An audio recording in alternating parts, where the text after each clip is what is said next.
పొలాల్లో ధాన్యం మిగిలిపోయి ఉన్న కంపల్సరీ ప్రభుత్వం ప్రొక్యూర్ చేయాలనేది నేను రెండవ డిమాండ్గా చెప్తా ఉన్నాను.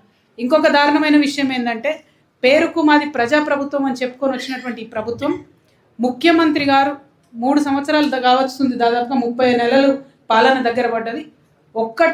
ఒక్కసారి కూడా వ్యవసాయ శాఖను ఆయన రివ్యూ చేయలేదు ఇంతవరకు. Not even a single time the CM has reviewed agriculture department.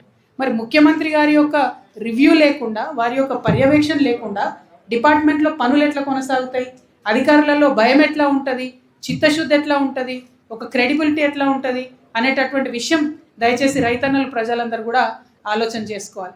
మూడవ అంశం మనం ఆలోచన చేసుకున్నట్టయితే, పోనీయండి రుణమాఫీ ఎట్లా చేయలేదు, సగం మందికి రానేలేదు, పోయిన 3 సార్లకు రైతు భరోసా ఎగబెట్టిరు, అది పోనీయండి, కనీసం ఈ సీజన్ కన్నా ఇప్పుడన్నా ఇవ్వాలని కోరుతా ఉన్నాం.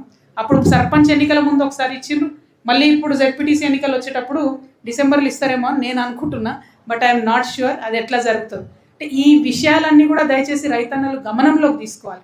వాళ్ళకి పొలిటికల్ అవసరం ఉందన్నప్పుడు మాత్రమే మనల్ని ఆదుకోవడానికి ముందుకు వస్తున్నారు తప్పితే మిగతా అప్పుడు లేదు.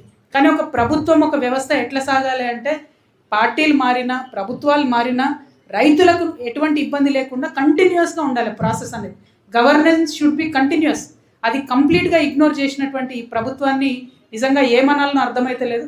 అందుకే ఆ దుఃఖం, ఆ బాధ అంతా కూడా చేసి, ఏ జిల్లా నుండి అడిగినా సేమ్ సమస్యలు వస్తున్నాయి. కాబట్టి మొన్న వరిధాన్యం తీసుకుపోయి సెక్రటేరియట్ ముంగటేసి ధర్నా వేసింది కూడా టీఆర్ఎస్ పార్టీ నుంచి. అందుకోసమే రాష్ట్రం అంతా ఇదే పరిస్థితి ఉందని ముఖ్యమంత్రి గారికి గమనంలో తేవడానికి తీసుకొచ్చినాం. కానీ ఆ తర్వాత కూడా దున్నపోతు మీద వానబడ్డట్టు ఉంది తప్పితే, ఎందుకే నల్గొండలో నా గొంతు నొక్కుతురు, నల్గొండ